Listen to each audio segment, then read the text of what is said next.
1998, o Vasco conquistava a Libertadores no ano do centenário.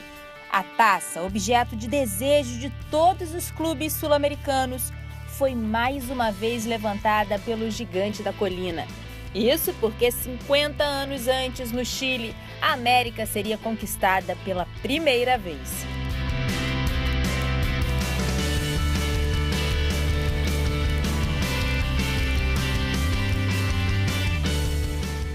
No final da década de 40, surgia a ideia de apontar o melhor time da América do Sul.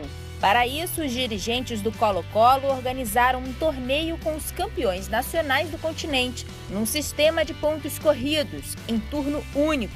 A competição contou com o apoio do presidente da Conmebol, Luiz Valenzuela. Ele estava diretamente relacionado com o evento, organizando, intervindo com as federações, por exemplo, o Vasco, como era a base da seleção brasileira, a seleção, a CBD à época, estava pressionando para que o Vasco voltasse para o Brasil e os seus jogadores fossem para a seleção brasileira, que iria iniciar um campeonato poucos dias depois do Sul-Americano. Então ele interviu para que o Vasco permanecesse. O Vasco permaneceu até o dia 14 de março, quando ele foi campeão, empatando com o River Plate. Além do Vasco, participaram do torneio o Colo-Colo do Chile, Litoral da Bolívia, Emelec do Equador, Municipal do Peru, Nacional do Uruguai e River Plate da Argentina. Mas por que o Vasco se ainda não existia uma competição nacional no Brasil? Primeiro, pela relevância da cidade do Rio de Janeiro a nível nacional, porque era a capital do Brasil. Segundo, não existia um campeonato nacional, mas o Campeonato Carioca era visto como o mais importante do Brasil. Outro motivo, o Vasco era a base da seleção brasileira. O já consagrado Expresso da Vitória contava com craques como Ademir e Barbosa, além do trio estrelado no meio-campo, Eli, Danilo e Jorge. Depois de vencer os 4 primeiros jogos e empatar com o Colo-Colo, o Vasco enfrentou na última e decisiva partida o River Plate. Conhecido na época como La Máquina e que tinha no elenco um tal de Di Stéfano. Eles tinham a La Máquina, o Vasco tinha o Expresso da Vitória, por influência dos resultados da seleção argentina e da seleção uruguaia. Nacional e River eram apontados como os grandes futuros que poderiam ser campeões. O Vasco, o Brasil ainda não tinha tantos resultados positivos a nível internacional. Então o palco estava armado para que o Vasco não seria campeão. Só que o Vasco foi. E nesse jogo, o Vasco jogou muito, foi prejudicado pela arbitragem. Por exemplo, teve um gol do Vasco que foi mal anulado.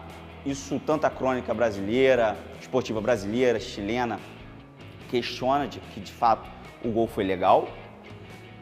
E o River sucumbiu pela defesa do Vasco. A defesa do Vasco conseguiu segurar o River Plate e o ataque do Vasco foi efetivo, tanto que marcou o gol que foi invalidado. Era para o Vasco ter vencido aquele jogo, mas de qualquer forma ele não venceu, mas empatou e foi campeão invicto. Assim, no dia 14 de março de 1948, o Vasco conquistava o primeiro campeonato sul-americano de campeões. Jornais da época aclamavam a vitória do Brasil no exterior. Por que os jornais apontavam isso? Aí você vê a carência de títulos da seleção brasileira e de outros clubes a nível internacional e fora do Brasil. Para que não ficasse aquela ideia assim, só ganha porque está jogando em casa. Então, como havia toda aquela carência, o título do Vasco foi o primeiro de um clube brasileiro fora do Brasil. Inclusive, a própria seleção brasileira só seria campeã fora do Brasil em 52, num Pan-Americano. Em 96, o Vasco se mobilizou para tornar a conquista reconhecida pela entidade máxima do futebol sul-americano. Uma pesquisa realizada dentro do clube e um dossiê foi entregue para as autoridades da Conmebol. Primeiro partiu de reunir-se documentos aqui no clube, o que tinha, o que não tinha, mas a questão principal não era se o Vasco ganhou o campeonato, se teve o campeonato. Isso, evidentemente, todo mundo sabia que tinha acontecido o campeonato, existiam muitos campeonatos desse nível naquela época, pequenos torneios, isso era comum. O problema e o que interessava para o clube era mostrar que o torneio de 48 tinha sido diferente dos outros. Foi mais um torneio realizado entre clubes no interior, na América.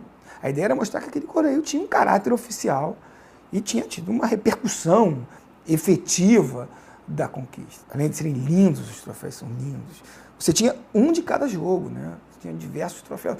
Você entregava um por partida. Então eles estavam aqui dentro da sala de troféus do Vasco meio dispersos. Então, primeiro reunir os troféus, fotografar, botar onde é que eles estão, mostrar. Como consequência, além do reconhecimento formal, o clube disputou a Supercopa da Libertadores de 1997, competição que apenas os campeões do maior torneio da América do Sul tinham o direito de participar. O Vasco entrou numa fase preliminar, junto com 2 clubes uruguaios, que foi o Nacional e o Peñarol, onde passavam 2 clubes para uma fase seguinte. E o Vasco terminou em primeiro nesse grupo, com 2 vitórias e um empate, teve apenas uma derrota fora de casa e avançou para a fase de grupos, sendo eliminado consequentemente na fase de grupos, terminando em segundo contra o River Plate. Veio esse jogo contra o River e infelizmente o Vasco foi derrotado. Tivemos 2 jogadores expulsos na época, o Felipe e o Edmundo, e foi uma arbitragem bem confusa. O Vasco acabou sofrendo uma derrota de 2-0, foi uma arbitragem bem confusa, o Vasco teve pênalti não marcado. E estava ali na arquibancada torcendo, vibrando muito. E mesmo o time com 9 ainda teve grandes chances de fazer gol, mas infelizmente não deu. O bom é que a nossa vingança veio no ano seguinte, lá no Monumental, né?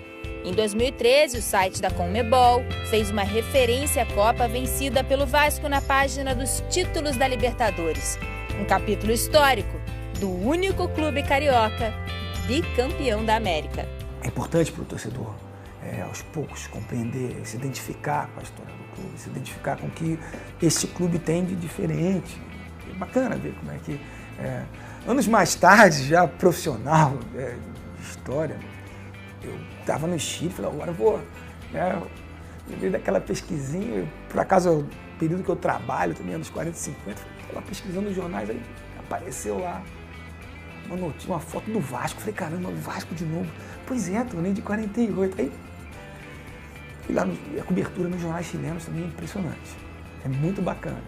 E aí mostra como é que o impacto e a relevância do torneio. A Copa dos Campeões da América, que se tornou a Copa Libertadores da América, porque o nome inicial não era Copa Libertadores, ela surge num amadurecimento das federações, das confederações, a necessidade de você ter um campeonato que fosse regular e apontasse o campeão da América. É óbvio que eles se inspiraram no Sul-Americano de 1948. Os homens que ajudaram a organizar estavam ali, estavam presentes.